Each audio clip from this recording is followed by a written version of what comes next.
그날 내가 수영장에 뛰어들지 않았다면 내 인생은 아마 더 평범했을 거야.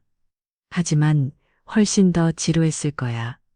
구급 사이렌 소리가 귀를 찢으며 울려 퍼졌다. 주변은 혼란스러웠고 사람들은 옹성거렸다. 나는 의대 1학년 지호 수영장과 단 몇 걸음 떨어진 곳에 서 있었다. 푸른 물속 한 소년이 필사적으로 몸부림치고 있었다. 사람들은 소리치며 손가락질했지만 아무도 뛰어들지 않았다. 나는 깊게 숨을 들이마셨다. 심장이 터질 듯 생각할 틈도 없이 몸이 먼저 움직였다. 차가운 물이 온몸을 감쌌고 심장 박동 소리가 모든 소리를 삼켰다. 나는 필사적으로 헤엄쳐 소년을 붙잡고 물 밖으로 끌어올렸다. 숨을 안 쉬어요. 뭐라도 하세요. 누군가의 절규. 떨리는 손을 붙잡으며 내가 배운 심폐소생술을 떠올렸다. 하나, 둘, 셋. 소년이 물을 토하며 울음을 터뜨리자 나는 크게 숨을 내쉬었다. 사람들의 박수가 쏟아졌지만 나는 몰랐다. 그 순간이 내 인생을 완전히 바꿔놓을 줄은. 그리고 그것은 질투, 음모, 영광, 그리고 진실로 이어지는 이야기의 시작이었다. 재미있는 이야기를 듣고 싶으시다면 구독과 알림 설정 꼭 부탁드려요. 저에게 큰 힘이 됩니다. 지호야, 오늘 봉사활동 간다며? 준비 다 했어? 엄마의 목소리가 현관에서 들려왔다. 나는 가볍게 웃으며 대답했다. 오늘은 버스 안 공공수영장에서 하는 거야. 애들 많을 테니 정신 바짝 차려야지. 그날 하늘은 유난히 맑았다. 버스 안에 도착하니 이미 사람들로 북적였다.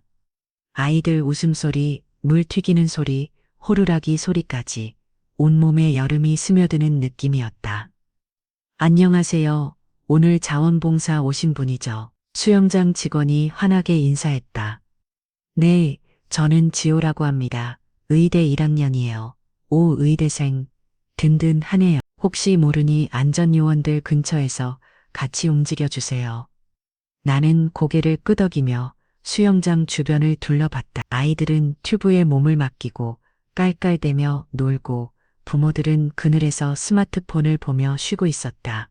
평화롭네. 오늘 별일 없겠지. 그렇게 생각하며 나는 쓰레기 집게를 들고 수영장 주변을 돌기 시작했다. 그 순간 어디선가 직원의 목소리가 울렸다. 얘들아, 너무 깊이 들어가지 마. 아이들이 장난치며 소리를 지르며 물보라를 일으켰다. 나는 그 모습을 보며 살짝 미소 지었다. 하지만 내 가슴 속에는 설명할 수 없는 긴장감이 스며들기 시작했다. 마치 곧 무언가가 일어날 것만 같은 예감. 나는 쓰레기 집게를 들고 수영장 주변을 돌며 버려진 컵과 비닐을 주웠다. 지호 씨, 저쪽도 한번 봐주세요. 직원이 멀리서 손짓했다. 네, 금방 갈게요. 태양은 뜨겁게 내리쬐었고 아이들의 웃음소리가 수영장에 울려 퍼졌다. 오늘은 별일 없겠지. 그냥 쓰레기만 치우고 가면 되겠네. 나는 그렇게 안일하게 생각하고 있었다. 그때였다. 끼야. 갑작스러운 비명소리가 수영장을 찢었다. 사람들이 웅성거리며 한 방향으로 몰려갔다. 무슨 일이야? 나도 본능적으로 소리가 나는 쪽으로 달려갔다. 사람이 가라앉았어. 어떤 아이가 울부짖었다. 내 시선이 물속으로 향했다. 거품이 일며 작은 손이 허우적거리고 있었다. 심장이 쿵 하고 내려앉았다. 구조대, 빨리 와요. 직원이 호루라기를 불며 달려왔지만 순간적으로 멈칫했다. 너무 멀리 있었다. 그때 내 머릿속이 하얘졌다. 지호야, 네가 의대생이지. 누군가 소리쳤지만 나는 대답조차 못하고 이미 몸이 움직이고 있었다. 신발도 벗을 틈 없이 나는 물속으로 그냥 뛰어들었다. 물 위에 작은 손이 허우적거렸다. 머리카락이 물에 젖은 채 소녀는 계속해서 물속으로 가라앉고 있었다. 숨이 막힐 듯한 긴장감이 내 온몸을 감쌌다. 저기 아이가 주변에서 어른들이 소리쳤지만 발만 동동 구를 뿐 아무도 움직이지 않았다. 구명요원도 달려오고 있었지만 거리는 너무 멀었다. 잠깐만. 내가 그 말을 끝내기도 전에 나는 이미 뛰어들고 있었다. 물에 몸이 닿는 순간 세상이 조용해졌다.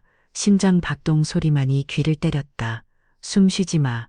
더 빨리. 물속은 생각보다 탁했고 소녀는 이미 힘이 빠진 듯 가라앉아 있었다.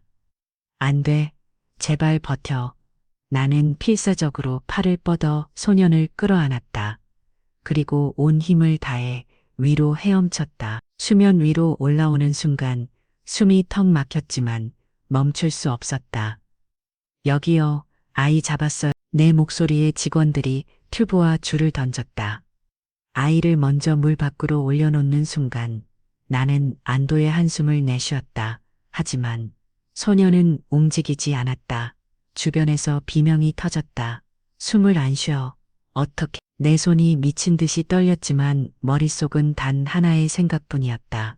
지금이야 네가 배운 걸 써야 해. 지호야, 침착해. 할 수 있어. 스스로에게 속삭이며 나는 아이를 조심스럽게 바닥에 눕혔다. 주변은 이미 아수라장이었다. 사람들은 울먹이며 둘러섰고 직원도 손을 떨며 별뱉고 불렀어. 나는 아이의 머리를 젖히고 가슴 압박을 시작했다. 하나, 둘, 셋. 박동 하나하나에 내 심장도 같이 쿵쾅거렸다. 숨을 내쉬며 입을 대고 인공호흡을 했다. 주변에서 누군가 흐느끼는 소리가 들렸다. 제발, 제발, 살려주세요. 어머니의 울부짖음이 귀에 꽂혔다. 포기하지 마. 더 세게. 몇 번의 가슴 압박과 인공호흡. 작은 몸이 갑자기 컥 하고 물을 토했다. 소년의 가슴이 오르내리기 시작했다. 살았어. 아이가 숨 쉬어요. 사람들이 동시에 환호성을 나는 땀과 물에 젖은 얼굴로 그저 아이를 끌어안았다. 괜찮아. 이제 괜찮아. 소년의 눈이 희미하게 떠지며 나를 바라봤다. 그 순간 어머니가 달려와 아이를 부둥켜 안았다. 정말, 정말 감사합니다. 우리 아이를 살려주셨어요. 그녀는 눈물 범벅이 된 채 내 손을 꼭 잡았다. 내 가슴도 뭉클해졌다.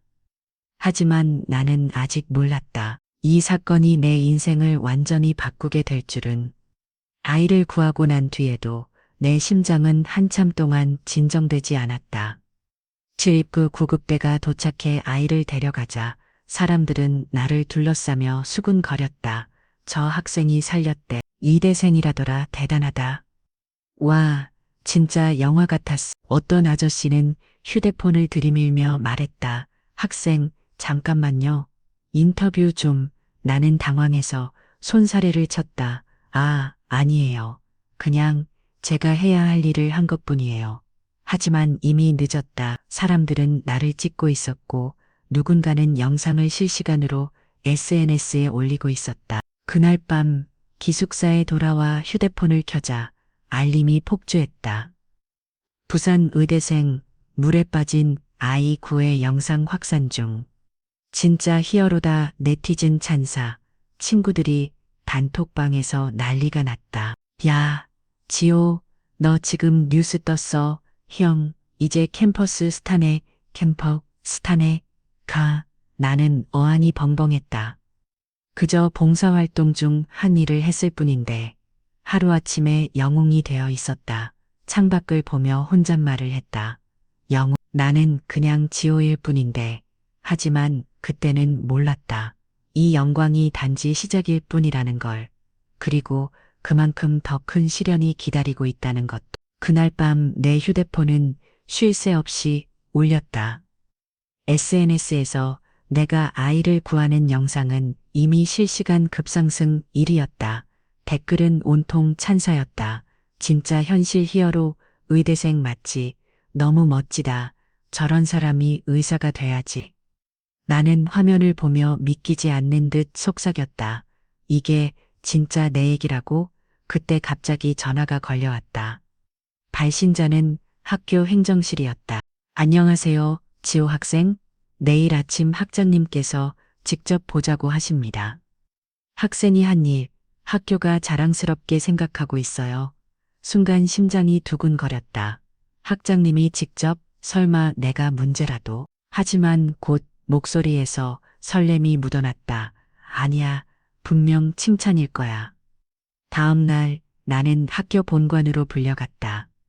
문을 열자 학장님과 교수님들이 나를 기다리고 있었다. 지호 학생, 정말 수고했어요. 당신 같은 학생이 우리 학교의 자랑입니다. 학장님은 환하게 웃으며 내 손을 잡았다. 플래시가 터지고 기자들이 사진을 찍었다. 앞으로도 의대생으로서 더 많은 사람들에게 희망을 주길 바랍니다. 그 말에 나는 머리를 숙이며 대답했다. 네, 감사합니다. 더 열심히 하겠습니다. 하지만 그 순간도 오래가지 않았다.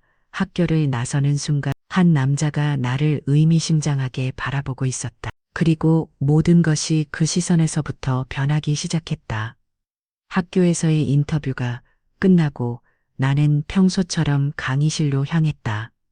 그런데 복도 끝에서 흰 가운을 입은 한 교수님이 나를 뚫어지게 바라보고 있었다. 낯익은 얼굴, 응급의학과로 유명한 민석 교수님이었다. 지호 학생, 잠깐 시간 있나? 나는 깜짝 놀라 고개를 끄덕였다. 네, 교수님. 그는 나를 조용한 연구실로 데려갔다. 모니터에는 내가 아이를 구조하는 영상이 재생되고 있었다. 교수님의 눈빛은 날카롭지만 어딘가 따뜻했다. 이거 학생이 한 거 맞나? 네, 맞습니다. 응급처치 어디서 배웠지? 고등학교 때 동아리에서 조금 배우고 유튜브로 독학했습니다. 교수님은 팔짱을 끼고 영상을 몇 번이고 돌려보더니 미소를 지었다. 놀랍 가슴 압박 각도, 리듬, 거의 전문가 수준이었다. 나는 당황하며 손사래를 쳤다. 아니에요. 그냥 운이 좋았을 뿐이에요. 운이? 아니야. 그건 실력이야. 그래서 말인데. 교수님은 잠시 말을 멈추고 나를 바라봤다. 내 연구팀에 들어오지 않겠나? 아직 1학년이지만 자네 같은 감각을 가진 학생은 드물어. 내 심장이 쿵 내려앉았다. 나 연구팀 내가 해도 될까? 교수님은 덧붙였다. 물론 쉽지 않을 거야. 하지만 제대로 배워보고 싶다면 이보다 좋은 기회는 없을 거다. 나는 숨을 고르고 대답했다. 저 해보고 싶습니다. 그 순간 교수님의 눈빛이 반짝였다.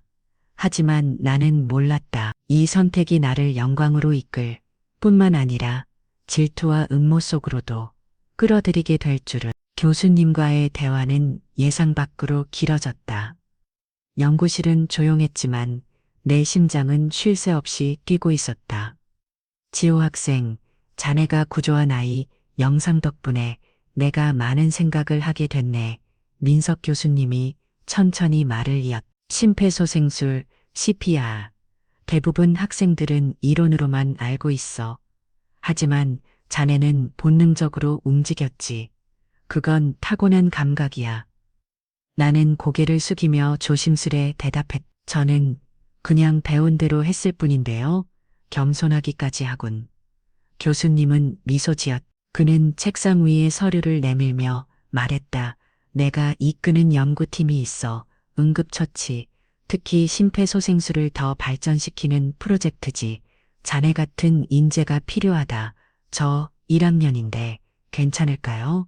물론 쉽지 않을 거야. 하지만 배움의 열정만 있다면 가능하지. 교수님의 목소리는 단호했지만 따뜻했다. 순간 머릿속이 복잡해졌다. 이건 내 인생의 전환점일지도 몰라. 나는 숨을 고르고 고개를 끄덕였다. 교수님, 저 해보고 싶습니다. 교수님은 미소를 지으며 손을 내밀었다. 잘했어, 지호 환영하네. 그 악수는 뜨거웠다. 그 순간 내 안에서 뭔가가 확실히 바뀌는 걸 느꼈다. 하지만 나는 아직 알지 못했다.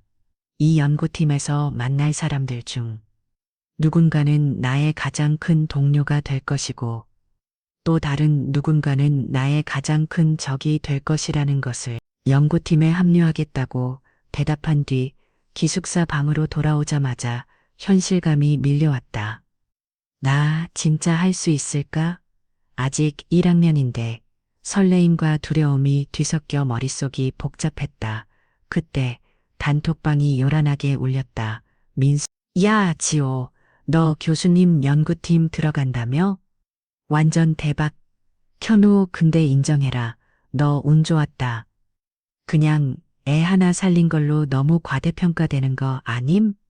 다른 친구, 맞네. 운빨 스타네. 휴대폰 화면을 보며 나도 모르게 입술을 깨물었다. 운빨? 그래, 그렇게 보일 수도 있겠지. 옆 침대에 있던 룸메이트 준호가 눈치를 보며 말했다. 야, 신경 쓰지 마. 네가 아니면 그 애 지금 없었을 거야. 운으로 되는 일 아니잖아. 그 말에 조금은 마음이 놓였지만 여전히 불안은 남아 있었다. 그래도 내가 진짜 잘할 수 있을까? 밤이 깊어갈수록 내 마음속에는 한 가지 결심이 단단해졌다. 좋아, 보여주자. 이건 운이 아니라는 걸. 그리고 나는 모르게 미소 지었다. 이제부터 진짜 시작이야. 하지만 그때는 몰랐다. 이 결심이 곧 질투와 음모의 표적이 될 거라는 것을. 밤새도록 뒤척였다. 머릿속에서는 친구들의 말이 계속 맴돌았다. 운빨 스타네, 너 그냥 운이 좋았던 거야. 하지만 그보다 더 크게 울리는 목소리가 있었다. 아니야, 나는 증명할 거야. 이건 운이 아니야. 다음 날 아침 교수님에게 메시지를 보냈다. 지호, 교수님, 말씀하신 연구팀 참여하고 싶습니다. 곧 답장이 왔다. 민석 교수, 좋은 선택이야. 오늘 오후 3시에 연구실로 와. 메시지를 확인하는 순간 심장이 두근거렸다. 이제 시작이. 오후 3시 연구실 문을 열자 낯선 얼굴들이 나를 바라봤다. 교수님이 밝게 말했다. 여러분, 새로 들어온 지호 학생이다. 인사해라. 몇몇은 미소 지었지만 구석에 있던 한 남학생은 차가운 시선으로 나를 훑었다. 그 유명한 수영장 영웅이군. 말투에는 미묘한 비아냥이 섞여 있었다. 나는 어색하게 웃으며 고개를 숙였다. 잘 부탁드립니다. 교수님이 어깨를 두드리며 말했지요. 여기서 많은 걸 배우게 될 거야. 그리고 힘든 일도 많을 거다. 나는 단호하게 대답했다. 괜찮습니다. 어떤 일이 있어도 해내겠습니다. 그 순간 나 자신에게도 속삭였. 이제부터는 운이 아니라 내 힘으로 증명할 거야. 하지만 그 결심 곧 누군가의 질투를 불러올 불씨가 될 줄은 몰랐다. 연구팀에 합류한 지 며칠 후 민석 교수님이 나를 불렀다. 지호, 이번 주부터 병원 응급실에서 실제 케이스를 관찰해보게. 나는 순간 숨이 막히듯 긴장했다. 아직 1학년인데요. 그래서 더 봐야 해. 현장은 책이랑 달라. 직접 보고 느껴라. 그날 저녁 나는 병원 응급실로 향했다.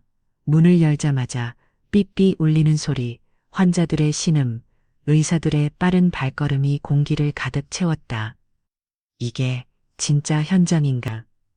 교수님이 나를 데리고 응급처치 구역을 돌았다. 저 환자, 교통사고, 지금 출혈 조절 중이다. 나는 숨을 죽이고 의사들의 손놀림을 지켜봤다. 피비린내와 긴장감 속에서 심장은 계속 쿵쾅거렸다. 갑자기 옆 침대에서 알람이 울렸다. 심정지, CPR 준비, 의사들이 달려와 빠르게 가슴 압박을 시작했다. 나는 얼어붙은 채 그 장면을 바라봤다. 교수님이 낮은 목소리로 말했다. 지호, 기억해라. 현장은 언제나 예측 불가능하다. 하지만 누군가는 침착해야 한다. 그게 의사의 역할이지. 나는 고개를 끄덕이며 손을 꼭 쥐었다. 나도 언젠가 저렇게 될 수 있을까? 응급실을 나올 때 몸은 지쳐 있었지만 마음은 이상하게 뜨거웠다. 그래, 내가 가야 할 길은 이거야. 하지만 돌아서는 순간 복도 끝에서 나를 비웃는 듯한 시선이 느껴졌다. 연구팀에서 나를 차갑게 보던 그 남학생이었다. 그의 입꼬리가 비틀리며 속삭였다. 첫날부터 잘 버티네? 얼마나 갈지 두고 보자. 연구팀 생활은 생각보다 훨씬 힘들었다. 하루 종일 강의와 실습, 밤에는 논문과 데이터 분석. 눈을 비비며 노트북 앞에 앉아 있을 때마다 스스로에게 속삭였다. 지호야, 버텨. 이건 네가 선택한 길이야. 교수님은 나에게 늘 과제를 더 주었다. 심폐소생술의 최신 가이드라인 다 외워. 그리고 다음 실습에서 보여줘. 네, 교수님. 피곤했지만 포기하고 싶진 않았다. 며칠 뒤 교수님이 나를 연구실로 불렀다. 지호, 좋은 소식이 있다. 국제응급의학학회에서 심폐소생술 세션이 열리는데 너를 연사 중 한 명으로 추천했다. 네, 저를요. 심장이 미친 듯 뛰었다. 학생이 직접 구조했던 경험과 연구팀에서 배운 것들을 발표해보게. 쉽지 않겠지만 할 수 있을 거야. 연구팀 동료들이 웅성거렸다. 1학년이 국제학회 연사라니. 말이 교수님이 너무 편애하는 거 아냐? 속삭임 속에 차가운 시선들이 느껴졌다. 나는 그들의 시선을 무시하고 교수님을 바라봤다. 저 해보겠습니다. 집으로 돌아오는 길 밤하늘을 올려다보며 속으로 중얼거렸다. 이건 기회야. 그리고 반드시 해내고 말 거야. 하지만 나는 몰랐다. 이 발표가 나에게 명예만 가져다 주는 게 아니라 더 큰 질투와 음모를 불러올 것이라는 것을. 국제학회 당일 나는 손에 땀이 흥건히 젖은 상태로 무대 뒤에 서 있었다. 마이크를 쥐는 손이 미세하게 떨렸다. 지호야, 할 수 있어. 네가 직접 겪은 일이잖아. 내 이름이 호명되고 스포트라이트가 비쳤다. 수많은 전문가들 앞에서 나는 심호흡을 한번 크게 내쉬었다. 안녕하세요. 저는 부산대학교 의대 1학년 이지호입니다. 저는 한 아이를 구조했던 경험을 통해 심폐소생술의 중요성을 몸소 느꼈습니다. 목소리가 처음엔 떨렸지만 이야기를 이어가면서 점점 안정됐다. 아이를 구했던 순간 연구팀에서 배운 것들, 그리고 응급처치의 필요성을 강하게 전달했다. 발표가 끝나는 순간의 정적 후 우레와 같은 박수 소리가 터져 나왔다. 청중은 기립해 나를 향해 환호했다. 내 눈가가 뜨겁게 젖어들었다. 해냈다. 기자들이 몰려왔다. 지호 씨, 당신은 단순히 한 아이를 구한 학생이 아니라 연구자로서도 가능성을 보여줬습니다. 앞으로 계획은 무엇인가요? 나는 미소 지으며 대답했다. 계속 배워서 더 많은 생명을 살리고 싶습니다. 그날 밤 뉴스 헤드라인이 나를 덮었다. 아이를 구한 의대생, 이제는 국제 무대 연구자. 영웅에서 연구자로 지호의 눈부신 성장. 하지만 화려한 박수 뒤에는 어딘가에서 날카로운 시선 하나가 나를 노려보고 있었다. 그리고 속삭였다. 너 너무 높이 올라가는 거 아니야? 국제학회 이후 캠퍼스에서 나를 알아보는 학생들이 부쩍 늘었다. 지호 선배, 발표 영상 봤어요? 진짜 멋졌어요. 선배 덕분에 저도 응급의학에 관심이 생겼어요. 이런 말들을 들을 때마다 마음이 뜨겁게 달아올랐다. 내가 누군가에게 영감을 줄 수 있다니. 학생회에서 초청 강연도 들어왔다. SNS에는 지호 같은 사람이 되고 싶다는 글이 넘쳐났다. 하지만 사람들의 박수만 있는 건 아니었다. 연구실 구석에서 그 남학생 태훈이 날카로운 시선으로 속삭였다. 대단하네. 이제 스타라도 된 기분이야. 나는 당황하며 웃었다. 그런 거 아니야. 그냥 열심히 했을 뿐이야. 그래? 근데 왜 교수님이 너만 챙길까? 목소리엔 분명한 시기심이 묻어났다. 다른 팀원들도 은근히 나를 피하거나 속으로 수군거렸다. 지호 때문에 우리 팀이 주목받는 거지. 뭐, 하지만 저렇게 혼자 튀면 오래 못 가. 나는 아무렇지 않은 척했지만 마음 한구석이 불편했다. 왜 내가 열심히 하는 게 누군가에겐 불편한 걸까? 그럼에도 나는 속으로 다짐했다. 괜찮아. 박수도 질투도 다 감당할 거야. 난 그냥 내 길을 갈 뿐이야. 그러나 나는 몰랐다. 이 불편한 기류가 곧 진짜 폭풍으로 바뀌리라는 것을. 내 이름이 캠퍼스 곳곳에서 오르내리기 시작하자 분위기는 묘하게 변했다. 도서관에서 책을 펼치면 뒤에서 속삭임이 들려왔다. 지호, 걔 요즘 교수님이랑 붙어 다닌다. 운 좋게 애 하나 살려놓고 너무 잘난 척 하는 거 아냐? 이런 말들이 신경 쓰였지만 애써 무시했다. 괜찮아. 그냥 시기일 뿐이야. 그러던 어느 날 연구실 회의에서 선배 태훈이 공개적으로 나를 겨냥했다. 지호, 네가 작성한 보고서 이거 근거가 부족하네. 나는 당황하며 대답했다.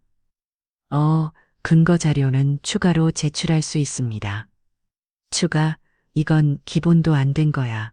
넌 왜 늘 교수님만 믿고 쉽게 가려 하냐고. 회의실이 조용해졌다. 다른 팀원들은 눈치를 보며 고개를 숙였다. 민석 교수님이 태훈을 향해 말했다. 태훈, 그건 건설적인 지적이 아닌 것 같네. 그러자 태훈은 억지 미소를 지었다. 아, 죄송합니다. 그냥 제 생각을 말한 겁니다. 회의가 끝난 후 그는 내 옆을 지나며 낮게 속삭였다. 너 너무 잘 나가는 척 하지 마. 다들 불편해. 나는 아무 말도 못하고 서 있었다. 가슴이 답답하게 조여왔다. 나 잘못한 거 없잖아. 왜 이렇게까지 해야 하지? 하지만 그날 밤 다짐했다. 태훈 선배, 내가 진짜 뭘 할 수 있는지 보여줄게. 그러나 나는 몰랐다. 그의 질투가 단순한 말로 끝나지 않을 거라는 걸. 곧 훨씬 더 위험한 방법으로 다가올 거라는 걸. 수개월의 밤샘 연구 끝에 우리 팀은 새로운 CPR, 심폐소생술 보조 기법을 완성했다. 민석 교수님이 미소 지으며 말했다. 지호, 이번 프로젝트에서 네 역할이 컸어. 이제 결과를 세상에 보여줄 때다. 우리는 함께 논문을 작성했고 최종적으로 국제의학저널에 게재가 승인됐다. 그 소식을 들은 순간 온몸이 전율했다. 드디어 해냈다. 논문이 발표되자 캠퍼스와 의료계가 술렁였다. 대단하다. 1학년이 저 연구에 참여했다니 믿기지 않아. 지호가 팀의 핵심이래. 하지만 모두가 축하해 준 건 아니었다. 논문 발표 기자회견 직후 태훈 선배가 차가운 미소를 지었다. 축하한다, 지호. 근데 네가 진짜 이 연구의 주인공이라고 생각해? 나는 눈을 마주치며 대답했다. 네, 우리 팀 모두가 주인공입니다. 착하네. 하지만 세상은 그렇게 안 돌아가. 그의 말은 의미심장하게 내 귓가에 맴돌았다. 그리고 그날 밤 연구팀 컴퓨터에서 중요한 데이터 파일이 사라졌다는 소식이 전해졌다. 뭐야, 설마. 나는 직감했다. 누군가가 나를 무너뜨리려는 움직임을 시작했다는 것. 논문이 발표된 지 얼마 지나지 않아 학교는 대규모 연구 성과 시상식을 열었다. 무대 위에서 내 이름이 호명됐다. 부산대학교 의과대학 1학년 이지호 학생, 환호성과 박수가 쏟아졌다. 나는 긴장된 숨을 삼키며 무대에 올랐다. 학장님이 내 손에 우수 연구 공로상을 건넸다. 지호 학생, 자네 같은 인재가 우리 학교의 자랑이네. 감사합니다. 더 열심히 하겠습니다. 내 목소리는 떨렸지만 마음은 벅찼다. 행사가 끝난 후 기자들이 몰려왔다. 지호 씨, 앞으로의 목표는 무엇입니까? 응급의학 분야에서 더 많은 생명을 살리고 싶습니다. 플래시가 쉴 새 없이 터졌다. SNS에는 지호 신드롬이라는 해시태그가 퍼졌다. 각종 연구기관에서도 협업 제안 메일이 쏟아졌다. 이제 진짜 시작이구나. 하지만 환호 뒤에는 차가운 시선 하나가 숨어 있었다. 태훈 선배가 구석에서 나를 바라보며 씁쓸하게 중얼거렸다. 저렇게 높이 올라가 봐라. 곧 떨어질 테니까. 그리고 그 예감은 곧 현실이 되기 시작했다. 며칠 후 내 이름을 향한 충격적인 소문이 학교에 퍼졌다. 시상식의 열기가 채 가시기도 전에 연구실 분위기가 싸늘하게 식어갔다. 복도에서 속삭임이 들려왔다. 지호가 그 연구 데이터를 훔쳤대. 교수님 논문 아이디어를 자기 것처럼 썼다잖아. 역시 운빨 스타였네. 처음에는 대수롭지 않게 넘기려 했다. 설마 누가 그런 말 믿겠어.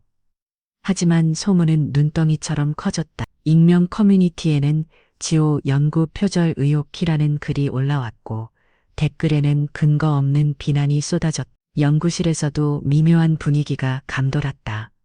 한 팀원이 나를 피하며 말했다. 지호, 혹시 진짜야? 뭐라고? 아니야. 내가 왜 그런 짓을 해? 사람들이 그렇게 말하니까. 그 순간 교수님이 연구실 문을 열며 차가운 목소리로 말했다. 지호, 내 방으로 와. 나는 심장이 쿵 내려앉았다. 교수님은 컴퓨터 화면을 보여줬다. 거기에는 내 아이디로 삭제된 데이터 로그가 찍혀 있었다.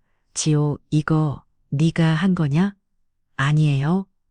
절대 아니에요. 누군가 제 계정을 도용했어요. 내 목소리는 떨렸지만 눈빛만은 단호했다. 교수님은 한숨을 내쉬었다. 진실은 곧 밝혀질 거다. 하지만 지금은 너에게 불리하다. 연구실을 나오는 순간 복도 끝에서 태운 선배가 비웃으며 속삭였다. 봤지? 너도 결국 추락하는 거야. 그날 밤 나는 침대에 누워 손을 꽉 쥐었다. 누군가 날 함정에 빠뜨리고 있어. 반드시 밝혀낼 거야. 며칠 뒤 학교 게시판에 충격적인 캡처 사진이 올라왔다. 거기에는 내 이름이 찍힌 로고와 함께 연구 데이터를 조작했다는 증거가 첨부되어 있었다. 이제 확실하네. 지호가 데이터 훔친 거야. 역시 운빨 스타일 뿐. 나는 눈앞이 하얘졌다. 말도 안 돼. 이건 조작이야. 교수님은 나를 불렀다. 지호, 학교와 연구팀 모두가 조사에 들어간다. 진실이 밝혀질 때까지 너는 프로젝트에서 빠져 있어야겠다. 나는 간절하게 말했다. 교수님, 믿어주세요. 제가 한 게 아니에요. 나도 널 믿고 싶다. 하지만 지금은 어쩔 수 없구나. 그 말에 가슴이 무너져 내렸다. 연구실을 나오는 순간 모든 시선이 나를 향해 있었다. 비난, 수군거림, 그리고 태운 선배의 냉소적인 미소.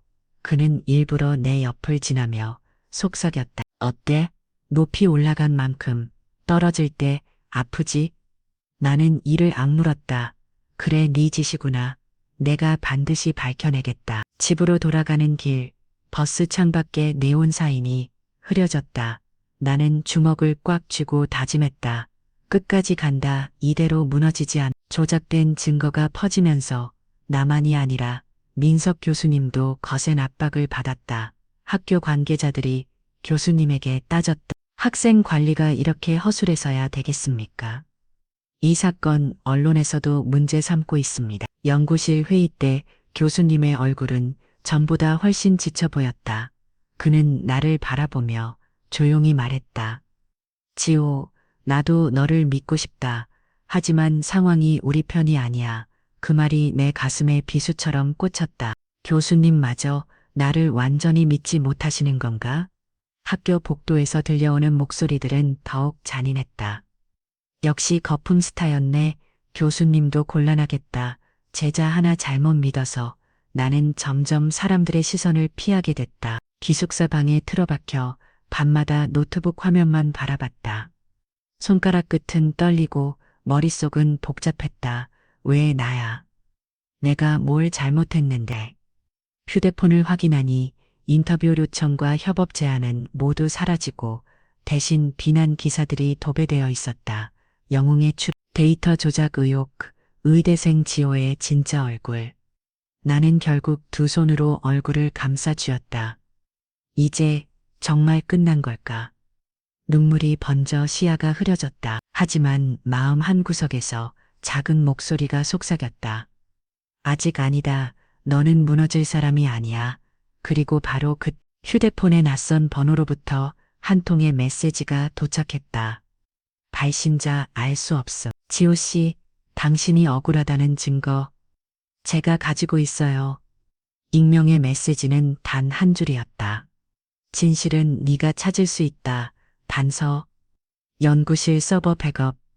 나는 아무에게도 알리지 않고 조용히 움직였다. 밤마다 연구실에 남아 서버를 뒤지며 로그를 확인했다.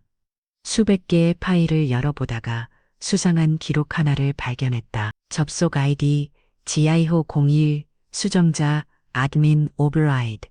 시간 내가 연구실에 없던 시각. 심장이 뛰기 시작했다. 이거 내가 한 게 아니야. 누군가 내 계정을 해킹한 거야. 더 깊이 파고들자 숨겨진 이메일 복사본이 나왔다. 보낸 사람은 태훈 선배. 제목은 단순했다. 기밀 지호를 처리할 계획. 이메일 속에는 이렇게 적혀 있었다. 데이터 삭제는 이미 끝냈다. 다음은 지호의 신뢰를 완전히 무너뜨리는 거다. 교수님도 그 애를 버리게 만들 거야. 나는 손끝이 떨리며 주먹을 꽉 쥐었다. 역시 너였어, 태훈 선배. 바로 그때 연구실 문이 삐걱하고 열렸다. 문가에 태훈이 서 있었다. 어둠 속에서 그의 입가가 비틀리며 미소를 지었다. 지호, 여기서 뭐 하고 있냐? 나는 노트북 화면을 닫으며 태연한 척했다. 그냥 자료 정리 중입니다. 그래, 조심해라. 밤 늦게 혼자 있으면 무슨 일이 생길지 모르잖아. 그의 말은 위협처럼 들렸다. 문이 닫히자 나는 노트북을 꼭 끌어안았다. 이제 내가 가진 이 증거로 반격할 때가 왔다. 태훈 선배의 이메일을 손에 넣었지만 나는 알았다. 이 정도로는 부족해. 확실하게 뒤집을 증거가 필요해. 학교는 이미 나를 의심하고 있었고 교수님도 압박을 받는 상황. 어설픈 증거로 맞섰다간 오히려 내가 무너질 수도 있었다.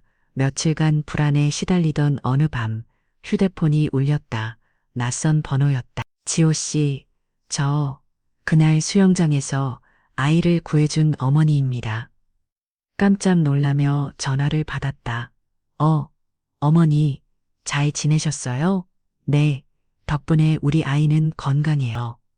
그런데 지금 당신이 곤란한 상황이라는 걸 들었어요. 나는 순간 울컥했다. 네, 사람들이 제가 연구 데이터를 훔쳤다고. 그럴 리가 없죠. 당신은 그런 사람이 아니에요. 그녀는 목소리를 낮추며 말했다. 사실 제 직업이 기자입니다. 지호 씨, 진실을 밝히고 싶다면 제가 도와드릴게요. 정말 도와주실 수 있어요? 네, 저는 이미 태훈 씨의 움직임을 추적하고 있어요. 그리고 곧 결정적인 증거를 확보할 수 있을 겁니다. 그녀의 말에 심장이 뛰었다. 하늘이 아직 날 버리지 않았군. 그날 이후 나는 그녀와 비밀리에 연락하며 정보를 공유하기 시작했다. 하지만 태호는 내가 뭔가를 준비하고 있다는 걸 눈치챈 듯 했다. 연구실 복도에서 그가 나를 막아섰다. 지호, 요즘 뭔가 재미있는 일 하고 있나 보네. 나는 담담히 말했다. 곧 알게 될 겁니다. 누가 진짜 거짓말쟁이인지. 태훈의 눈빛이 서늘하게 빛났다. 폭풍 전야 같은 긴장감이 감돌았다. 아이의 어머니 서연 기자는 생각보다 치밀했다. 그녀는 나에게 말했다. 지호 씨, 지금은 조용히 움직여야 해요. 태훈 씨는 이미 당신을 완전히 몰아내려고 준비 중이니까. 며칠 동안 그녀는 그림자처럼 움직였다. CCTV 기록, 서버 접근 기록, 심지어 태훈이 특정 IT 업체와 주고받은 메일까지 추적했다. 어느 날 새벽 서연 기자에게 메시지가 도착했다. 서연 결정적인 증거를 확보했습니다. 오늘 밤 10시 카페에서 만나요? 나는 떨리는 마음으로 카페에 도착했다. 그녀는 노트북을 열어 영상 하나를 보여주었다. 화면 속에는 태훈이 누군가에게 USB를 건네며 말하는 장면이 찍혀 있었다. 이걸로 지호는 끝이야. 교수도 이제 날 믿을 수밖에 없을 거야. 내 손이 덜덜 떨렸다. 이게 진짜입니까? 그리고 여기 서버 접근 로그 위조 과정도 확보했어요. 태훈 씨가 모든 걸 조작했죠. 나는 숨을 깊게 들이마셨다. 드디어 이제 끝낼 수 있겠네. 서연 기자는 미소 지으며 USB를 내게 건넸다. 이제 진실을 공개할 시간이에요. 하지만 조심하세요. 태훈 씨, 당신이 움직이는 걸 이미 감지했을 겁니다. 그 순간 카페 유리창 너머로 누군가가 우리를 지켜보고 있었다. 그 섬뜩한 시선, 바로 태훈이었다. 폭풍이 본격적으로 몰려오기 시작했다. 서연 기자의 도움으로 모은 증거는 완벽했다. 나는 교수님과 학교 관계자들 앞에서 USB를 꺼내며 말했다. 이것이 태훈 선배가 모든 걸 조작했다는 증거입니다. 영상이 재생되자 회의실은 충격에 휩싸였다. 태훈의 목소리가 또렷하게 흘러나왔다. 이걸로 지호는 끝이다. 교수도 날 믿게 될 거야. 학교 측은 즉시 태훈을 불러 조사했고 결국 그는 데이터 조작 및 동료 비방으로 연구팀에서 무기한 정직 처분을 받았다. 그 소식을 들은 순간 주변에서 박수가 터졌고 교수님도 미소 지으며 말했다. 지호, 네가 옳았어. 미안하다. 끝까지 못 믿어준 것 같아. 나는 고개를 숙이며 대답했다. 아닙니다.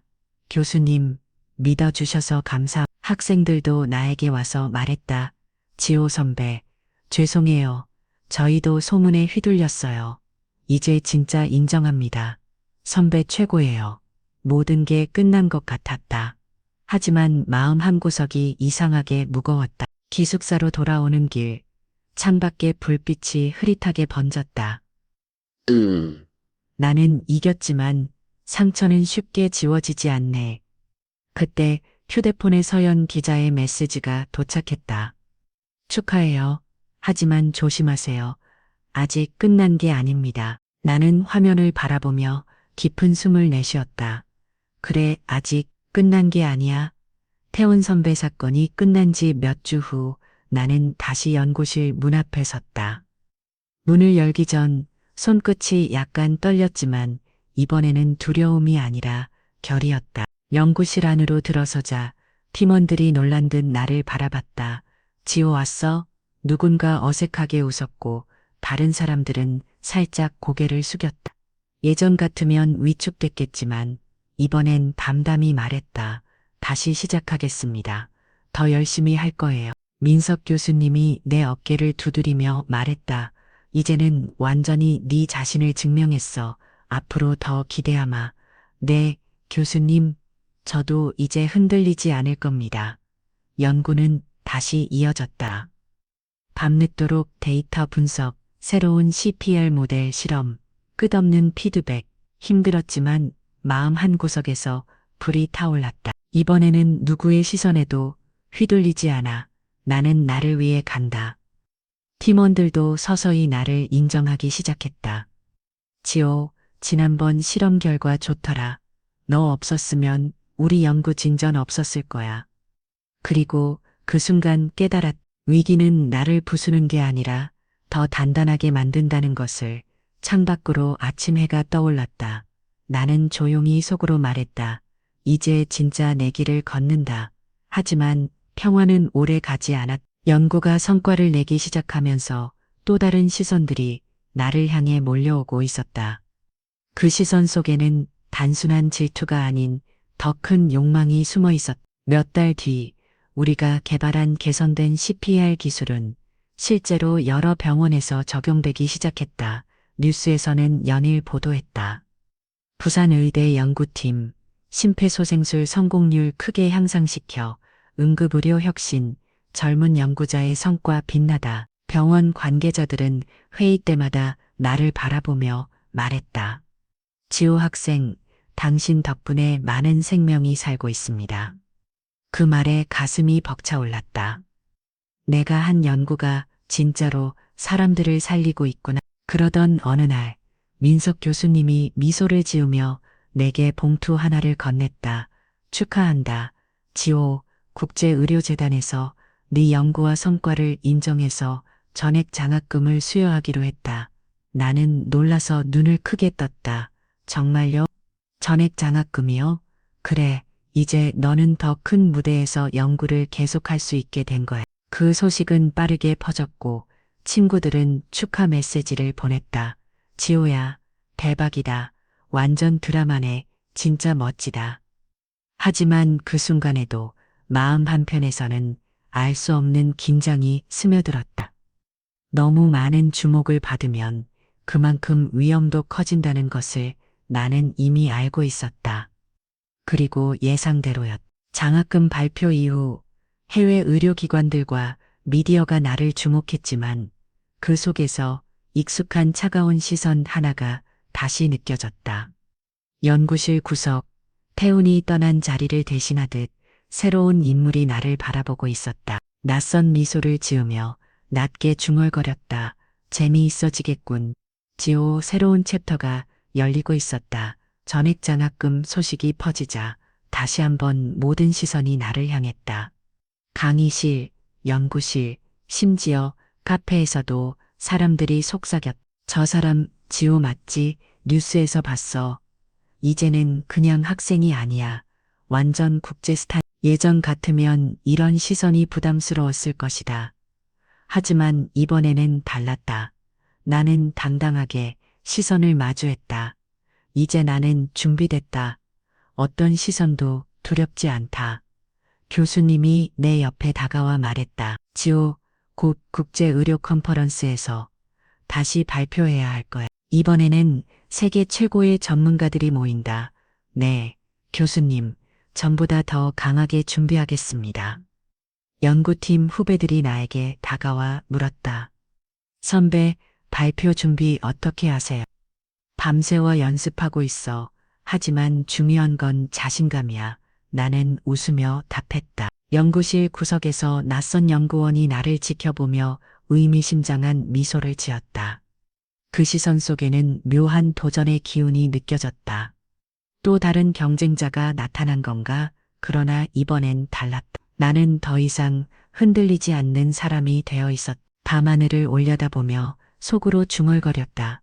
모두가 나를 본다고 해도 괜찮아.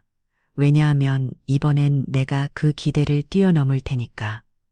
하지만 그 순간 서연 기자에게서 메시지가 왔다. 지호 씨, 국제 무대에 오르기 전에 꼭 알아야 할 사실이 있어요. 내일 만나죠. 새로운 진실이 기다리고 있었다. 드디어 국제의료 컨퍼런스 날이 밝았다. 수많은 언론사와 세계 각국의 전문가들이 모인 거대한 홀. 나는 심호흡을 깊게 내쉬고 무대 위에 섰다. 안녕하세요. 저는 부산대학교 의과대학 이지호입니다. 수많은 시선이 나를 향했다. 처음 몇 초간의 정적, 그리고 나는 준비한 말을 꺼냈다. 오늘 저는 CPR 연구뿐만 아니라 제가 겪었던 사건의 진실을 여러분 앞에 공개하려 합니다. 관중석이 술렁였다. 나는 USB를 연결하고 스크린에 증거 영상을 재생했다. 태훈 선배가 데이터를 조작하고 음모를 꾸미는 장면. 그리고 그가 한 말이 홀 안에 울려 퍼졌다. 이걸로 지호는 끝이다. 교수도 날 믿게 될 거야. 기자들의 카메라 플래시가 연이어 터졌다. 관중석에서는 분노와 놀람의 목소리가 터져 나왔다. 이게 사실이었단 말인가? 와, 저 학생 끝까지 포기하지 않았네. 나는 단호하게 말했다. 거짓은 잠시 빛날 수 있지만 진실은 결국 드러나고 승리합니다. 홀 안은 잠시 정적에 잠겼다가 우레 같은 박수가 쏟아졌다. 사람들은 일어나 기립 박수를 보냈다. 기자들이 몰려와 질문을 던졌다. 이지호 씨, 오늘로써 완전히 명예를 회복했네요. 지금 심정이 어떻습니까? 나는 미소 지으며 대답했다. 제가 오늘 이 자리에 선 건 혼자가 아니었습니다. 끝까지 믿어준 분들과 진실을 위해 싸운 덕분입니다. 그날 이후 나는 단순한 연구자가 아니라 진실과 정의의 상징으로 불리기 시작했다. 하지만 박수 속에서도 나는 속으로 속삭였다. 이건 끝이 아니라 새로운 시작이다. 컨퍼런스 이후 내 이메일로 한 통의 특별한 초대장이 도착했다. 국제응급의학연합. 이지호 학생, 당신의 경험과 연구 성과를 높이 평가합니다. 국제응급의학 전문의 훈련 프로그램에 초대합니다. 메일을 읽는 순간 숨이 막힐 정도로 설렘이 몰려왔다. 나 이제 세계 무대에 서는 건가? 며칠 후 나는 짐을 꾸려 해외 훈련 프로그램에 참가했다. 낯선 환경, 세계 각국의 뛰어난 의사들과의 치열한 경쟁. 하지만 나는 포기하지 않았다. 훈련 중 한 코치가 나를 보며 말했다. 한국에서 왔다고? 내 동작 상당히 빠르고 정확하군. 감사합니다. 더 완벽하게 만들겠습니다. 내 눈빛은 흔들림이 없었다. 마침내 세계 응급 구조 기술 대회가 열렸다. 마네킹이 아닌 실제 시뮬레이션 환자를 상대로 각국 참가자들이 제한 시간 안에 구조 기술을 펼쳐야 했다. 내 차례가 왔을 때 심장이 쿵쾅거렸지만 두려움 대신 그날 수영장에서의 기억이 떠올랐다. 지우야, 네가 처음 시작한 이유를 기억해. 나는 흔들림 없이 모든 단계를 수행했고 심사위원들의 눈빛이 번쩍였다. 결과 발표, 우승자는 대한민국의 이지호. 플래시가 터지고 태극기가 휘날렸다. 나는 트로피를 들어올리며 속으로 말했다. 드디어 여기까지 왔다. 대회가 끝나자 행사장 스크린에 내가 처음 아이를 구조했던 영상이 흘러나왔다. 사람들은 눈시울을 붉히며 박수를 보냈다. 사회자가 말했다. 그날의 작은 용기가 오늘 세계를 감동시키는 큰 기적이 되었습니다. 나는 미소 지으며 고개를 숙였다. 이 모든 건 단 한 사람을 살리고 싶었던 마음에서 시작됐습니다. 세계 대회 이후 한국으로 돌아오자 놀라운 소식이 이어졌다. 내가 참여한 개선된 CPR 기법이 전국 주요 병원에서 본격적으로 적용되기 시작한 것이다. 뉴스 앵커가 말했다. 새로운 심폐소생술 기법, 환자 생존율을 획기적으로 이를 개발에 기여한 부산대 의대생 이지호가 주목받고 있습니다. 거리에서 아이를 안고 있는 어머니가 나를 알아보고 말했다. 아, 지호 씨, 우리 아들도 당신 덕분에 CPR을 배웠어요. 어린아이가 내 손을 잡으며 웃었다. 선생님, 저도 사람 살릴 거예요. 사람들은 나를 생명을 살린 학생, 미래의 의사 지호라고 불렀다. 그 말이 부담스럽기보다 오히려 가슴이 뜨겁게 벅찼다. 그리고 어느 날 대통령실에서 공식 초청장이 도착했다. 국가의료혁신 공로로 대한민국 대통령 표창을 수여합니다. 시상식 무대, 수백 개의 플래시, 그리고 대통령의 목소리로 이지호 학생, 당신의 용기와 헌신이 대한민국을 빛냈습니다. 대통령이 내 손에 훈장을 걸어주었다. 순간 모든 장면이 슬로우 모션처럼 스쳐갔다. 수영장에서 뛰어들던 날, 연구실에서의 밤샘, 그리고 수많은 시련과 눈물들. 나는 훈장을 바라보며 속으로 말했다. 그래, 모든 노력이 이 순간을 위해 있었어. 무대 아래에서 서연 기자가 미소 지었고 교수님은 박수치며 눈가가 젖어 있었다. 내 눈에도 뜨거운 무언가가 맺혔다. 이제야 내가 이 길을 선택한 이유를 확실히 알겠어. 그러나 화려한 무대 뒤에서 또 다른 그림자가 움직이고 있었다. 새로운 도전이 나를 기다리고 있었다. 대통령 표창 시상식에서 무대를 내려오자 관객석 한쪽에서 엄마가 눈물을 흘리며 서 있었다. 그녀는 나를 꼭 안아주며 말했다.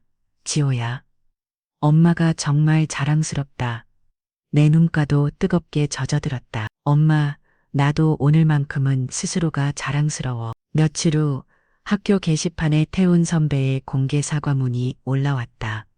모든 것은 제 잘못이었습니다. 지호에게 깊이 사과합니다. 그는 직접 찾아와 고개를 숙였다.